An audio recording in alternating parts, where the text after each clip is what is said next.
Hello friends, இன்றைக்கி நாம் வீட்டிலையே மிக்சர் எப்படி செய்யலான்னு வாங்க பார்க்கலாம். இது வரைக்கும் கோவை ஈட் சேனலை சப்ஸ்கிரைப் பண்ணாதவங்க மறக்காமல் சப்ஸ்கிரைப் பண்ணிக்கோங்க. ஃபஸ்ட்டு மிக்சர் செய்கிறதுக்கு ஒரு பேனில் 1/2 கிலோ கடலைப்பருப்பு எடுத்துக்கோங்க. கடலைப்பருப்பை நல்லா வறுத்துக்கோங்க.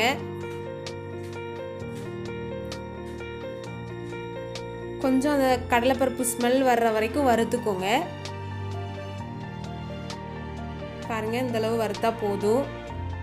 இதை அப்படியே எடுத்து ஆற வச்சுருங்க. நல்லா பாருங்கள், நல்லா ஆறிடுச்சு. அதுக்கப்புறமா ஒரு மிக்ஸி ஜாரில் மாற்றிக்கோங்க. மாற்றிட்டு நல்லா பவுடர் பண்ணிடுங்க. ரொம்ப சின்ன ஓட்டை உள்ள அரிப்பு இருக்கும், அதில் வச்சு அரைச்சிக்கோங்க. அரைச்சி மீதி மாவை திரும்ப மிக்ஸி ஜாரில் போட்டு நல்லா அரைச்சி எடுத்துக்கோங்க. பாருங்கள், நல்ல பவுடர் ஆயிடுச்சு. நமக்கு இப்போ கடலை மாவு ரெடியாக இருக்குது. இப்போ மிக்சர் செஞ்சிடலாம். அதுக்கு ஒரு 2 கப் கடலை மாவு எடுத்துக்கோங்க. அது கூட 2 டேபிள் ஸ்பூன் அரிசி மாவு சேர்த்துக்கோங்க. கொஞ்சமாக உப்பு சேர்த்துக்கோங்க. ஒரு 1/2 ஸ்பூன் காயப்பொடி சேர்த்துக்கோங்க.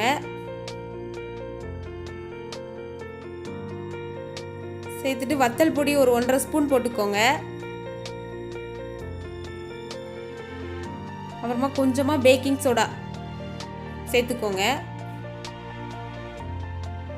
சேர்த்துட்டு நல்லா மாவோட மிக்ஸ் பண்ணிடுங்க.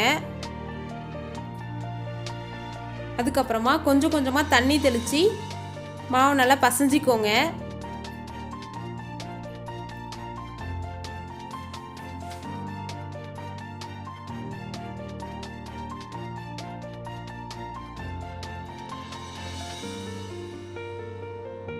பாருங்க, இந்த மாதிரி கொஞ்சம் கொஞ்சமாக தண்ணி தெளித்து நல்லா பசைஞ்சிக்கோங்க. நமக்கு சப்பாத்தி மாவு மாதிரி பசையணும். பாருங்க, இந்த அளவு பசைஞ்சிக்கோங்க. மாவு நமக்கு ரெடி ஆயிடுச்சு.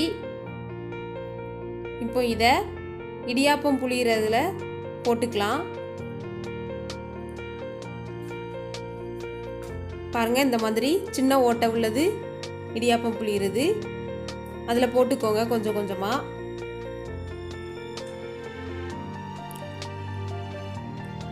அதுக்குள்ளே ஒரு பேனில் கொஞ்சமாக எண்ணெய் ஊற்றி அதை நல்லா சூடு பண்ணிக்கோங்க. சூடு பண்ணிவிட்டு அந்த எண்ணெயில் அப்படியே பிழிஞ்சு விட்டுடலாம். இந்த மாதிரி பண்ணிக்கோங்க.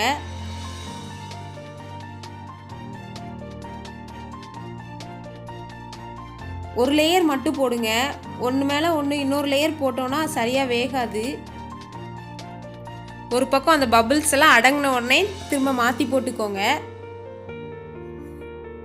பாருங்கள், 2 பக்கமும் பபிள்ஸ் அடங்கின உடனே எடுத்துடலாம். எண்ணெயிலேருந்து எடுத்து அதை ஒரு பாத்திரத்தில் வச்சுக்கோங்க. இதே மாதிரி எல்லா மாவையும் பிழிஞ்சு விட்டுக்கலாம். அடுத்தது நம்ம காரா பூந்தி செஞ்சிடலாம். அதுக்கு ஒரு 100 கிராம் கடலை மாவு எடுத்துக்கோங்க. ஒரு 1/2 ஸ்பூன் வத்தல் பொடி போட்டுக்கோங்க. கொஞ்சமாக காயப்பொடி போட்டுக்கோங்க. கொஞ்சமாக உப்பு போட்டு நல்லா மிக்ஸ் பண்ணிவிட்டு தண்ணி ஊற்றி நல்லா பசைஞ்சிக்கோங்க.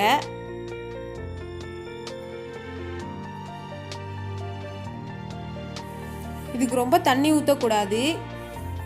ரொம்ப தண்ணி ஊற்றிட்டிங்கன்னா பூந்தி ஒழுங்காக வராது. அதனால் இந்த பதம் ஓகே. இது அப்படியே ஒரு ஓட்டை உள்ள பாத்திரத்தில் மாற்றிக்கலாம்.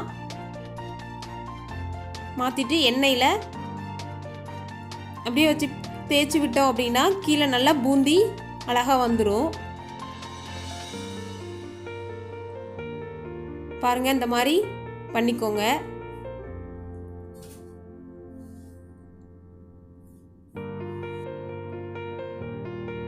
பூந்தி நல்லா வேகட்டும்.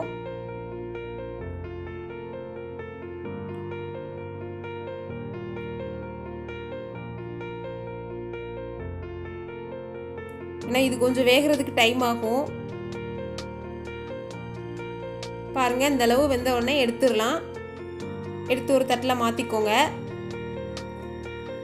அப்புறமா கொஞ்சமாக முந்திரி பருப்பு வறுத்துக்கோங்க.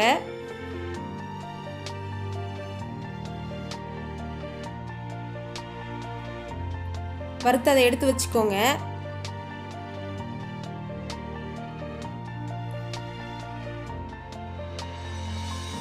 திரும்ப கொஞ்சம் நிலக்கடலை சேர்த்துக்கோங்க. நிலக்கடலையும் நல்லா பொரிச்சு எடுத்துக்கோங்க.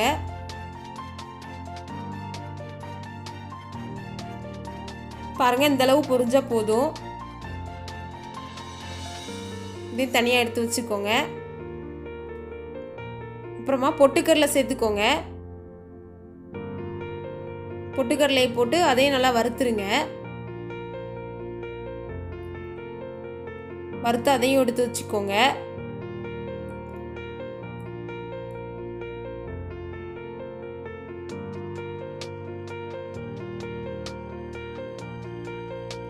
ரெண்டு பூண்டு எடுத்துருக்கேன், சின்ன பூண்டா. அதையும் நல்லா தட்டிக்கோங்க. தட்டி அதையும் எண்ணெயில் போட்டுருங்க. போட்டு நல்லா பொரிச்சிக்கோங்க. பாருங்கள், இந்த அளவு போதும், எடுத்துடலாம்.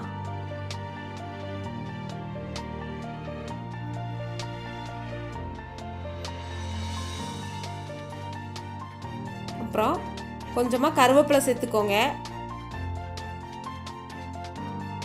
அதையும் வறுத்து எடுத்துக்கோங்க. இப்போ எல்லாத்தையும் வறுத்து எடுத்தாச்சு. இனி நம்ம எல்லாத்தையும் சேர்த்து மிக்ஸ் பண்ணிடலாம். ஃபஸ்ட்டு நாம் செஞ்சு வச்சுருந்த ஓமப்பொடி இது எல்லாத்தையும் எடுத்து வச்சு கொஞ்சம் உடச்சி விட்டுக்கோங்க கையை வச்சு.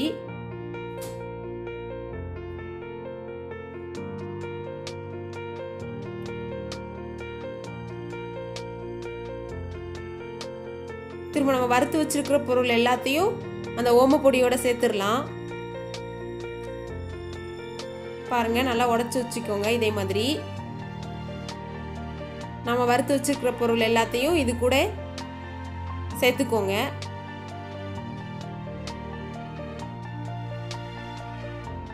சேர்த்துட்டு இது கூட கொஞ்சமாக காயப்பொடி சேர்த்துக்கோங்க.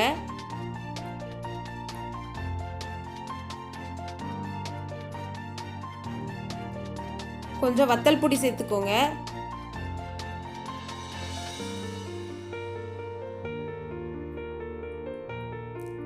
அப்புறமா கொஞ்சம் உப்பு சேர்த்துக்கோங்க.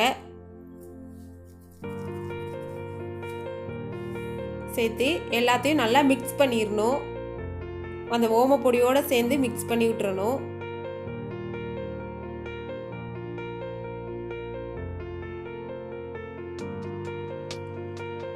பாருங்க, வீட்டிலேயே ஈஸியாக நம்ம மிக்சர் செஞ்சாச்சு.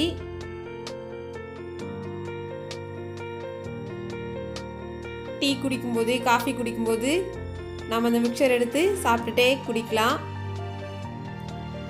பாருங்கள், குழந்தைங்களுக்கெலாம் இதை வீட்டிலேயே செஞ்சு கொடுக்கலாம். நல்லா விரும்பி சாப்பிடுவாங்க. இதே மாதிரி இந்த மிக்சரை நீங்களும் வீட்டில் ட்ரை பண்ணி பாருங்கள். எப்படி இருந்ததுன்னு கமெண்ட் பண்ணுங்கள். இந்த வீடியோ பிடிச்சிருந்துச்சுன்னா லைக் பண்ணுங்கள், ஷேர் பண்ணுங்கள். தேங்க்யூ.